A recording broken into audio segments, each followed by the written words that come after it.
Good evening, narito ang aking matagal nang hinihintay na laging waiting for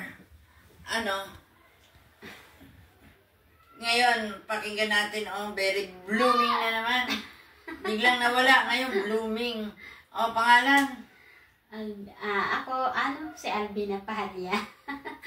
Matagal na hindi ako nakapunta rito kasi nga, nagkaroon ako ng mabigat na problema. Para sa akin, mabigat yun. Yes, mabigat talaga yun. Mabigat. Kasi matagal kong pinaghihirapan yung ako ay ma-promote sa personal collection. Tapos, sa isang iglap, may isang taong hindi ko mawari kung nainggit o siniraan ako sa head office.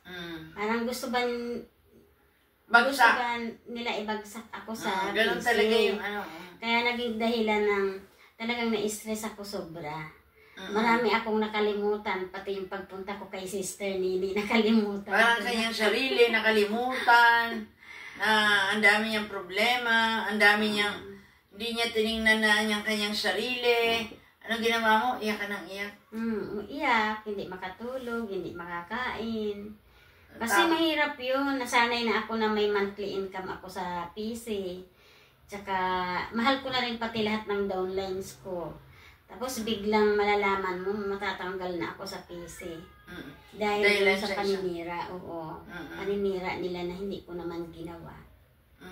Kaya, maraming salamat sa Lord kasi nga, hindi niya ako pinabayaan.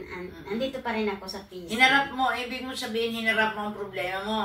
Nung pinatawag ka, sinabi mo talaga ang katotohanan. Oo. Dapat lang.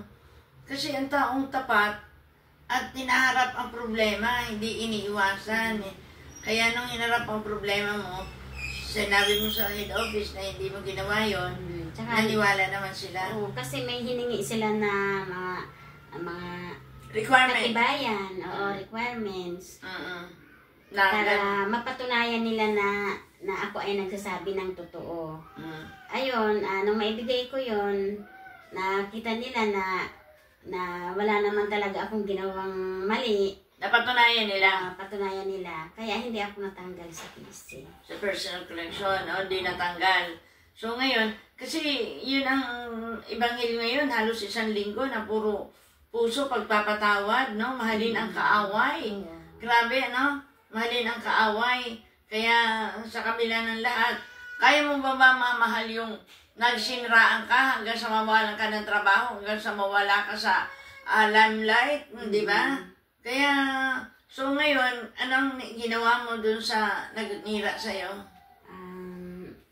Kasi hindi ko naman nga alam kung sino sila. Pero nararamdaman ko naman kung sino yun. Pagka ang isang tao pala may ginawa sa'yo na hindi maganda, mararamdaman mo na instinct ilag. Ilag sa'yo. Ilag. Oo. Kaya ang Diyos na lang talaga ang bahala sa kanya. So ngayon, kaya nagpa-therapy kasi meron sa ulo, parang So sa gitna ng lahat, ngayon, nabigyan na ngayon niya ang kanyang sarili kasi nanumbalik na ang kanyang sigla dahil nabalik na siya sa PC, marami ng PO, naka-PO na ulit, marami ng income. So, nakita na niya ngayon ang kanyang sarili. Dati, hindi mo makita ang sarili mo dahil puro ka nakafocus sa problema. Ngayon, sarili mo, kasi pag mahal mo ang kapwa mo, unahin mo muna din na mahalin ang sarili, no? Kasi hindi mo pwede mamahal ang kapwa kung ikaw ay hindi mo mahal ang sarili mo. Ngayon, nabigyan niya na ngayon ng pansin. Ngayon, medyo maganda na ang katawan. So, bumabalik-balik na.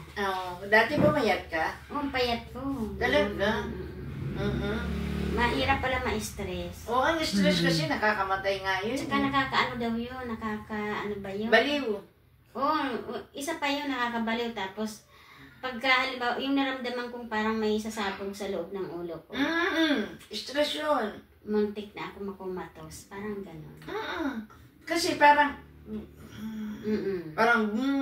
kasi yung, mga ugat, parang mahigpit, Oo. Kasi isip ka ng isip ng isip, wala ng isip. Pati ugat ko sa liig, hindi na. Pati dito, ang higpit ng maliig, grabe. Kasi ang stress, dito yan nagmumula, kasi higpit, kasi sa kaiisip. So, ngayon, after ng therapy, ano nangyari? Balik sa dati na punong-puno ng pangarap. Magaan na? Magaan. Magaan ang pakiramdam ko.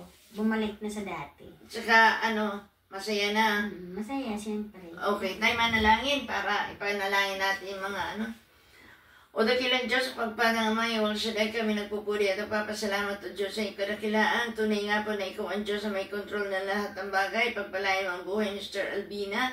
Dalayin po namin na patuloy siya bigyan ng knowledge and wisdom. At i-bless mo ang kanyang hanap buhay, ikabubuhay, mahal sa buhay.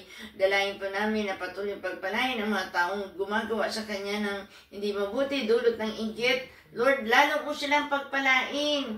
Panginoon, O Lord, ibuhos sa kanilang kasaganan, tagumpay nang sa gayon ma-achieve. Makamtan din nila ang nakamtan ni Sister Albina sa pamagitan ng hard work. Paghirapan nila ang mga gusto nilang marating. Kaya Lord, salamat at kung sino man sila, dinadalangin pa namin na patuloy mo sila i-bless. At i-bless mo ang kanyang buong sa Sister Albina, kanyang asawa, kanyang mga anak, lalo na simula sa panganay hanggang bunso. At nagtitiwala po kami na ngayon pa lang, Sister Albina, malakas, malusog, pinagpala, punong-puno ng paglaya sa lahat ng gawa ng kadiliman. Bagos, I speak blessing upon blessing, good health upon good health, healing upon healing. In Jesus' name, Amen. Amen. Sa ngalan ng Espiritu Santo. Hi guys, thank you Lord. Thank you. Tingnan mo naman. Balik sa magandang buhay. Balik sa kasipagan. Amen. Amen. God bless us. Goodbye.